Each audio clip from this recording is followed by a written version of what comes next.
There we are, back again, so quick. Right, as I said, we are moving on to performance management, more in particular how Nordeus, a global gaming company known for certainly its creativity and its approach to creativity and everything it does, how it's applying that, the story of how they're applying their creativity in an area that doesn't really breed a lot of creativity at all in terms of performance management. Again, I'm intrigued as much as you are really to hear this story and how Nordeus takes on performance management as much as you are. Let's go now over to head of people from Nordeus, Sanja Nonković. Sanja. Hello, hi. I'm super excited after your announcement. Really, I hope I live up to those expectations. I'm sure you will. We want it. It's creativity and how you're using that and how you're applying that in performance management, which is generally not something that when we associate creativity, we don't associate it with those two words. I'll leave it up to you now to take over this session. Towards the end, again, if there are any questions from our listeners who want to engage, I'll pop back up and have a short exchange with you, Sanja. Sure. Thank you very much. I am now gonna try. Okay, cool. So my presentation is up.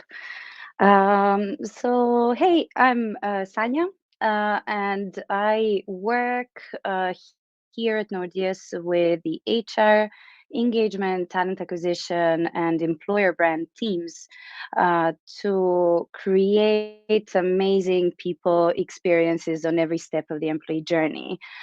This is really my mission, and today I'm here to tell you a little bit about how we approached performance management and implementing performance management in our organization. I'm gonna tell you a little bit about Nordeus. I'm gonna tell you a little bit more about like the principles that we used. From the previous session, I heard a lot about Agile, so I'm gonna continue in that vein. And then I'm gonna give you a lot of detail about how our performance management system looks. And in the end, I'm gonna connect it with reward and with comp and ben. I'm really hopeful that this session will prove helpful for our peers in HR, in other small businesses that move really fast and that are at the stage where they need to implement performance management. And a shout out to our SGA friends out there from the Serbian Gaming Association that we talked about this topic and who helped me really with their questions and input. So let's start. Just to kick off a bit about our industry and about Nordeus. Did you know that gaming globally is a bigger industry than movies industry and the music industry combined? I find that piece of information to be really stunning. It's a super fast growing industry, and we are 200 people organization within mobile gaming. And we've recently become part of Take-Two Interactive, which is the third biggest gaming company in the world. We are growing, and we're growing every day. And to be able to grow, we lean on our people and their growth. So basically, we need our people to grow with us so that we can grow as a business. And this is really important because it shapes our take on performance and development. So I'm going to share a little bit about the principles that we use to design really anything within people space, and specifically in performance today. So our main principles in people space that we use, the first one is trust and transparency. We trust our people. I think they deserve our trust, and we treat them really as adults. This means that we share a lot with them. In performance, for example, this means that our leveling approach is transparent across the whole organization, so everybody knows other people's levels. For example, we also have a no anonymous feedback rule, for example. So um, these are just some examples of how this principle ends up in this performance management system. Rigorous quality bar. I think this defines us a lot. We really go through an extensive recruitment process to hire people. But then, if we see things are not working out, we are pretty fast to separate ways. And this can only be fair if you're driving continuous, direct feedback and you share a lot of it so that there are no surprises, really. Um, we customize everything. We truly believe that the best practice is the one that you design for your organization and not somebody else's organization, right? So we have, for example, a custom, like in-house made profit sharing scheme that is unlike anything else that we've seen before. It's made fully for what we need. We are fast and we are very dynamic. We're a very small organization moving really fast, which means that rigid systems with a lot of must do's just don't work for us. We need to rely on directional guidance and flexible frameworks for things to be meaningful. And iteration. In the last session, I heard our colleagues talk about acting small, and I think we've learned that the hard way. So we dream big, but we act small. And which means, for example, when we try to implement a feedback culture during one quarter and really push it through the organization, it didn't work. But for example, implementing this performance management system over a period of 6 or 7 or more years and changing it and adapting it in every cycle, this worked and it landed well with the organization. So these principles are really what helped us develop our take on performance and development over the years. So I'm gonna share a little bit more about that. Before, if you're at the stage where you want to implement performance management in your organization, I think that before kicking off with hiring expensive consultants or engaging in, like buying expensive feedback tools or doing any big shifts, I think the first thing that you should start with is asking yourself, do I have leaders that understand the importance of good and continuous conversations? I think it's very important to value just the basic moment of communication, but it's considered so basic that sometimes it's put aside. Well, on our end, we thought this was the first thing that you need to implement. We thought that it's the foundation of all the performance management work that we do. And basically, if you don't have it, all the other add-ons on the system are just not going to work. There are no strict rules about how you do your one-on-ones, what's the frequency of your meeting with your manager, like what's the agenda, etc. Basically, you manage it with your manager. It's quite flexible. It's important that you have it. For starters, and if you need any guidance, HR is there to give you inspiration through like a directional guide that we have.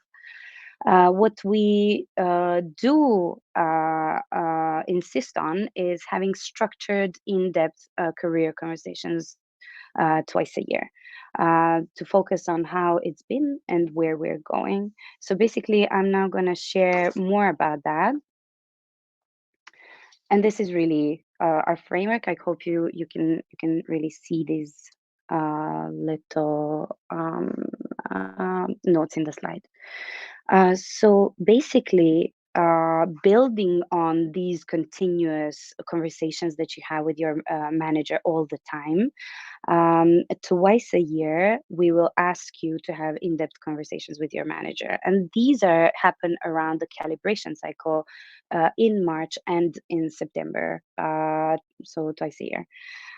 They are kickstarted basically by the employee who runs a light 360 survey to collect the feedback that the employee is going to use in a self-reflection exercise. I'm going to talk about all of these in more detail later. The employee runs a self-reflection exercise to understand like how it's been and where I want to go in the future, and then sits with the manager and shares this. The manager uses then this input to prepare all the necessary feedback for the calibration meetings. In the calibrations, the manager presents their employee, and afterwards, the manager is supposed to follow up with the employee and share the feedback from the calibrations. This then is the basis for individual development planning in the future. So basically, this is really the framework. I'm going to talk about it in more detail, but I need to stress that it's really flexible. So many of these details and elements are not mandatory, but what is mandatory is that this cycle happens. So the calibrations are going to happen. You need to input feedback into the calibrations, and you need to follow up with your employee. But some other elements are movable, and the employee and the manager can agree on how much they want to invest. And then basically, let's zoom into the 360 feedback. Basically, the 360 that we have can be kicked off anytime, but employees normally kick them off and do them during the March and September calibration cycle. Basically, it's upon the employee to decide on the frequency, on the stakeholders, and on the questions they're really going to ask their people. So basically, it's flexible. The HR is there to advise you. So of course, ideally, you are going to ask your peers, you're going to ask your manager, you're going to ask your important stakeholders, like if you have partners or clients, but you decide. And then also, we trust you to choose people that are going to give you a lot of constructive feedback, right? All employees do it.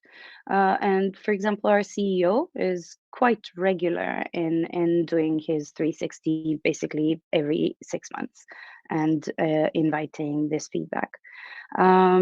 We use a very adaptable and flexible tool for feedback.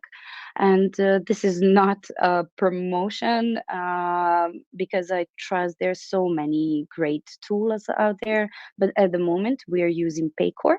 And we like it because it gives you flexibility to ask your own questions, to kick it off anytime, to select your stakeholders, and basically it's customizable by the employee, and the manager has access and a very nice overview of their team's feedback over time. So I think that's pretty nice. After the employee collects this feedback, then they go through a self-reflection exercise. So basically, we actually pretty naturally do this anyway, right? But we kind of advise them to focus on, hey, what are my superpowers? So what are the strengths I want to play on? Look back. So what was my performance in the previous period of time? What happened? like what did I deliver, how did the past period go, and then what is it that I want to focus on in the future. So basically, where my focus and development should go in the future. I think uh, this is quite also flexible. Some people do it, some people don't. The employee decides in what way they want to run it, but we provide some again directional guidance. Maybe they want to cover these questions. And basically, once the self-reflection exercise is done, the employee then talks with their manager and shares a bunch of these thoughts that they collected. And then you can just imagine how much content a manager already has, right? So a manager has this content from continuous one-on-one conversations. Then they have access to the 360 that the employee collected. Then they have this conversation with the employee and cover how the employee is feeling, what are they thinking about their performance, and then that's already have the work done for the manager, who then sits and collects the feedback on that employee for the calibration meetings. And now I'm going to share what exactly we cover in the calibration meetings. So these are exact questions that we ask the managers to answer for each employee in the organization. So, firstly, we ask them to tell us, like, if they had a new joiner or on their team. We ask them, like, how did this new joiner, is this a successful hire? Like, how did they perform in the previous period? So if that's it, like they just give a little comment and they don't answer any of the other questions. But if it's an employee who's been with the team for a long time, we ask them, like, hey, can you tell us how this person performed in the previous 6 months as compared to their level and as compared to what you expect them to do in their role. Um, and then we ask them, okay, can you now look into the future? So, what do you expect from this person in the future, in the following 6 months? What are they going to focus on? What do they need to, where do they need to grow? We also want our managers to focus both on results, but also on values and behaviors, because how you achieve a result is equally important as achieving the very result, right? So we put a lot of weight on both. Um, we also ask them to elaborate if they think this person performed in such a way that they should be getting a pay or a level increase. When I say level increase, of course, it means promotions. And in the end, we also ask whether there's any retention risk around this employee, because we always want to make sure that we are doing everything we can for this employee, whether it's in careers, whether it's in other aspects that would retain them. Now, I want to draw your attention to the fact that we don't ask for performance ratings, right? We don't rate people. We don't put them in boxes. We don't put them on distribution curves. And we don't like put labels like this a high performer, this a hyper plus two, or a low performer, low talent, like strong performer, whatever it is. And uh, this is why we truly believe in a growth mindset. And we think that putting labels on people in such a way does not really help with it really triggers a fixed mindset. And it's the same as with performance ratings, like ratings at school. Did I run out of time? No, no, no, no. We're coming Okay. towards the end. We have a few questions for you, Right. but keep going. Sure. Okay, so there's just a few more slides. So basically, just to finish off with the performance ratings, like I think that if you give these ratings, you might have a person stuck believing that that's where they are for some period of time, while we want them to constantly believe that they should play on their strengths and that they should improve and they should keep trying. Um, and then come the calibrations. The calibrations are a series of meetings that happen every March and September, where relevant leader groups gather together to give feedback on all employees. So basically, through an example, all art leaders are going to gather together to share feedback on all artists, right? And then leadership team is going to be present for that. Then the art directors are going to gather together to share feedback on all the art leaders, right? And then the leadership team is going to discuss the feedback on all directors across all the functions in the organization. So basically, that's how we cover all employees and all levels. And we use leadership team and HR and other functional directors to ensure we're using the same criteria. I got a question whether the calibrations are a huge investment, and they are. They are a huge investment in the growth of your people and into a feedback culture. And we feel really strongly about it, and we think there's a lot of value in them. In terms of time investment, it exists, but it's a shared investment because a bunch of the work to collect feedback is done by the employee, and then the manager submits the feedback, runs the calibration, follows up with the feedback. Leadership team and HR attend all the meetings. So basically, it's shared. So it's not like the whole system is done by one person, right? So we think it's pretty valuable. I wanted to say that in the beginning, we had a bunch of disengaged conversations, to be honest. We had a bunch of managers who believed that, hey, this can never be done in a fair way, in an aligned way, and we can never be really measurable around this. But today, we're in a much better spot where we have engaged leaders who give really good quality feedback, but we're still trying to understand whether we are calibrating art in the same way as engineering and whether we are using the same criteria. So it is a journey. The follow-up conversations are pretty simple. Basically, the manager just sits with the employee to share like the full rounded feedback from the calibrations, to share if the employee is getting a pay increase or a level increase, and to start building on the development plan, right? I'm not going to go into rewards here because I think we can have like a full day discussion about compensation and benefits alone. I'm just going to say that it is important to reward what you want to see more in the organization. We want to see individually amazing people, and we try to reward them through this qualitative process from which they get salary increases. And we also want to see unstoppable teams that are working together to create results. And this is what we get through our bonus scheme that is based on team performance.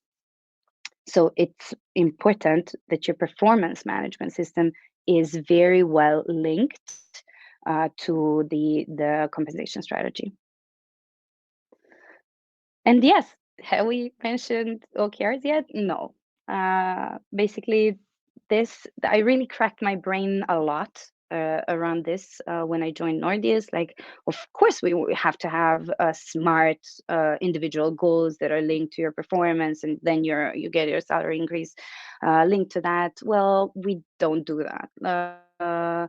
We tried multiple times to have individual OKRs and then measure them and then like reward people around that, but it's not working. Like, it's not agile enough. We do a qualitative process for managing individual performance, And what matters most really is that you have what I say is a good old continuous feedback culture. We do track results, and we do get daily emails about how our products are doing, how our teams are doing, and our bonuses are based on that. But it's like a whole team bonus, and we think this is in alignment with our culture. So this is everything that I wanted to share. And before we go into the questions, I wanted to say that if you are an HR person with some 3 to 5 years of experience, and this really ticks you and you think this is amazing, we're looking for an HR partner. So Mariana Dispotovic is the person to talk to if you're looking to change and join us. So yes, this is it. And I'm ready for Fantastic, any of the questions. fantastic.